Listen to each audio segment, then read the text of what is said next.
የኢትዮጵያና የኤርትራ ውጥረት ከፍተኛ ደረጃ ላይ ደርሷል። በትግራይ ክልል የፖለቲካ ጭቆና መባባስ ስጋት በቅርቡ የወጡ መረጃዎች ያሳያሉ። እኒህንና ሌሎች ዜናዎችን ይዘንላችሁ ቀርበናል። እስከ ዜናችን ፍጻሜ ድረስ አብራችሁን ሁኑ። ያላችሁን ሀሳብ አስተያየት ኮሜንት ላይ በማስፈር ሰብስክራይብ፣ ላይክ እና ሼር በማድረግ ቤተሰብ ይሁኑ። በሰላም ስምምነቱ ዙሪያ ያለው የፖለቲካ ውጥረትና ክሶች።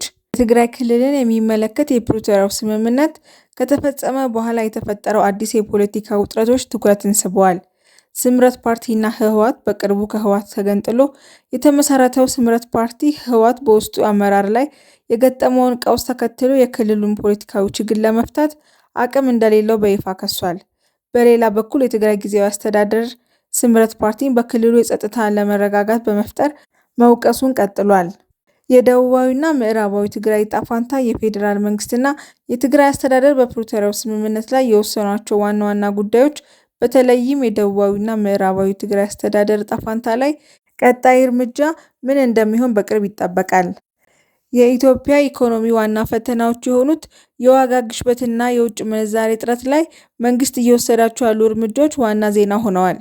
የዋጋ ግሽበት ምንም እንኳን ከመንግስት የምርት አቅርቦት ለማሻሻል እየሰራ ቢሆንም የሸቀጦችና የአገልግሎቶች ዋጋ በመጨመር በማህበረሰቡ ላይ ከፍተኛ የኑሮ ጫና መፍጠሩን ቀጥሏል።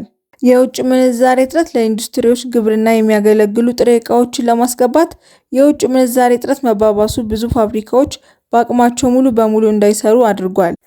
ችግሩን ለመቅረፍ የውጭ ቀጥታ ኢንቨስትመንትን ለመሳብ ጥረቶች ተጠናክረዋል። ኢትዮጵያ ከሶማሌላንድ ጋር በፈጸመችው የወደብ ስምምነት ጋር በተያያዘ ከሶማሊያ ጋር የገባችበት የዲፕሎማሲያዊ ውዝግብ መፍትሄ ሳያገኝ ቀጥሏል።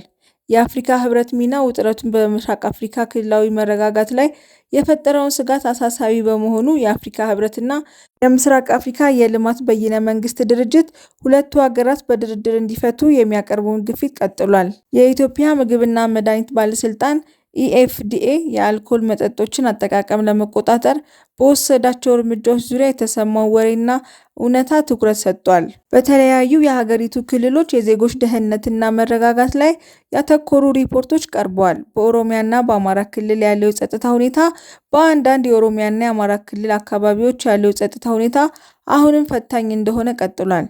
የፌዴራል መንግስት የክልሉ ጸጥታ ኃላፊዎች በመደገፍ ሰላምን ለማስፋፋት እየተንቀሳቀሰ መሆኑን ገልጿል። ነገር ግን አልፎ አልፎ የሚፈጠሩ ግጭቶች የዜጎችን እንቅስቃሴ እያስተጓጎሉ ነው። የተፈናቃዮች ሁኔታ በግጭት ምክንያት በተለያዩ ጊዜያት ለተፈናቀሉ ዜጎች ሰብአዊ ድጋፍ የሚያደርስና ወደ ቀያቸው የሚመልስ ጥረቶች ቀጥለዋል። ዓለም አቀፍ የእርዳታ ድርጅቶች የመሰለ ሂደት ዘላቂ ሰላምና ደህንነት በተረጋገጠባቸው ቦታዎች ላይ ብቻ እንዲከናወን ጥሪ አቅርበዋል። በትግራይ ክልል የፖለቲካ ጭቆና መባባስ ስጋት በቅርቡ የወጡ መረጃዎች ህወሓት ቲፒኤልኤፍ በትግራይ ክልል ውስጥ ባሉ ተቃዋሚዎች ላይ አምባገነናዊ እርምጃዎችን እየወሰደ መሆኑን ያመለክታሉ። የህወሓት ሊቀመንበር የሆኑት ዶክተር ደብረጽዮን ገብረ ሚካኤል ለፓርቲያቸው አባላት ባደረጉት ንግግር ሸካራ እርምጃዎችን ለመውሰድ ዝግጅት መደረጉን መግለጻቸው ተሰምቷል። በክልሉ የሚገኙ ጋዜጠኞች፣ አክቲቪስቶችና የሲቪል ማህበረሰብ ተዋናዮች ስም የተካተተባቸው ዝርዝሮች መውጣታቸውን እገታ፣ ማስፈራሪያ ሊደረግባቸው ይችላል የሚል ከፍተኛ ስጋት ይፈጥሯል። ስምረት ፓርቲን ጨምሮ ሌሎች ተቃዋሚዎች የክልሉ አመራር የሀሳብ ነጻነትን የማፈን ዘመቻ እያካሄደ መሆኑን ይከሳሉ።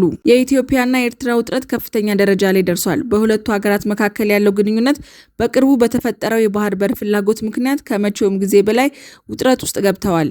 ኢትዮጵያ ወደ ቀይ ባህር መውጫ የማግኘት ፍላጎቷ የማይቀለበስ መሆኑን አጽንኦት መሰጠቱን ተከትሎ ኤርትራ ይህንን የግዛት ሉዓላዊነትን መጣስና የጦርነት አጀንዳ መሆኑን በመግለጽ በጥብቅ ተቃውማለች። ኢትዮጵያ ጉዳዩን በሰላም ለመፍታት ዓለም አቀፍ አካላትን በድርድሩ ላይ እንዲገቡ በይፋ ጠይቃለች። በጋራ ድንበር አካባቢ የጸጥታ ኃይሎች መደራረብ በመኖሩ በሰሜናዊ ኢትዮጵያ ተጨማሪ ግጭት ሊቀሰቀስ ይችላል የሚል ከባድ ስጋት ተፈጥሯል። የኢትዮጵያ ኢኮኖሚያዊና የዋጋ ግሽበት። የኢትዮጵያ መንግስት የኢኮኖሚ እድገት ቢዘግብም የህዝቡን የኑሮ ጫና የሚጨምረው የዋጋ ግሽበት አሁንም ዋነኛ ፈተና ነው።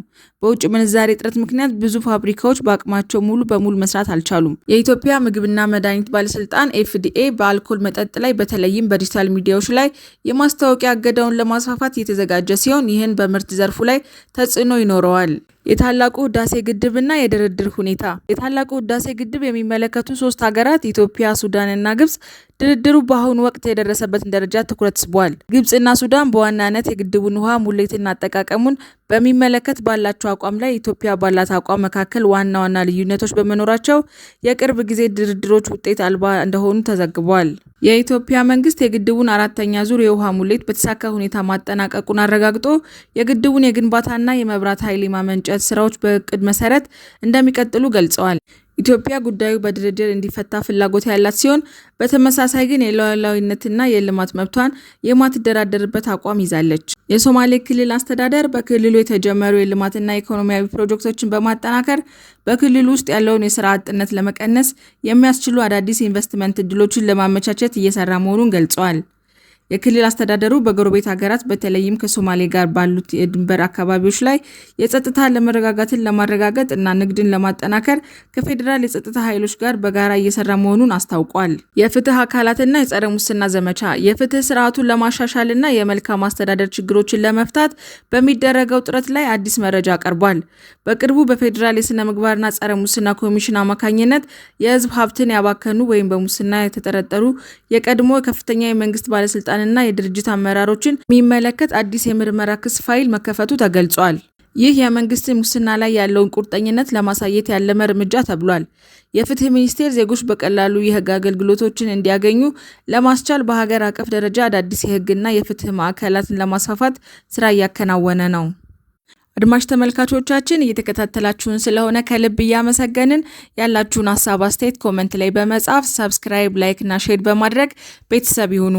በአማራ ክልል ግጭት የተፈናቀሉ ዜጎች ቁጥር ጨምሯል። በአማራ ክልል የተለያዩ አካባቢዎች በክልሉ የጸጥታ ኃይሎችና በፋኖ ታጣቂዎች መካከል ያለው ግጭት ተባብሶ በመቀጠሉ ሰብአዊ ቀውስ አሳሳቢ ደረጃ ላይ ደርሷል። ግጭትና የጸጥታ ስጋት ከሰሜን ወሎ፣ ከሰሜን ሸዋ እና ከጎንደር ዞኖች ከፍተኛ ቁጥር ያላቸው ዜጎች ከመኖሪያ ቀያቸው እንዲፈናቀሉ አድርጓል። ተፈናቃዮቹ ለምግብ፣ ለመጠለያና ለሕክምና እርዳታ ተጋልጠዋል። በግጭቱ በተጎዱ አካባቢዎች የትምህርትና የጤና ተቋማት አገልግሎት መሰጠት ማቋረጣቸውን ቀጥለዋል። ይህ የሲቪል ህይወት ላይ የከፋ ጉዳት እያደረሰ ነው። ውድ ቤተሰቦቻችን ለዛሬ ያዝንላችሁ ርዕሰ ጉዳዮች እዚህ ላይ ቋጨን። ሰብስክራይብ፣ ላይክ፣ ሼር እና ኮሜንት በማድረግ ለቻናላችን ድጋፋችሁን መግለጽ እንዳትዘነጉ እያልን ከሌሎች መረጃዎች ጋር እስክንገናኝ ድረስ ቸር ያሰማን። ሰላም ቆዩልን።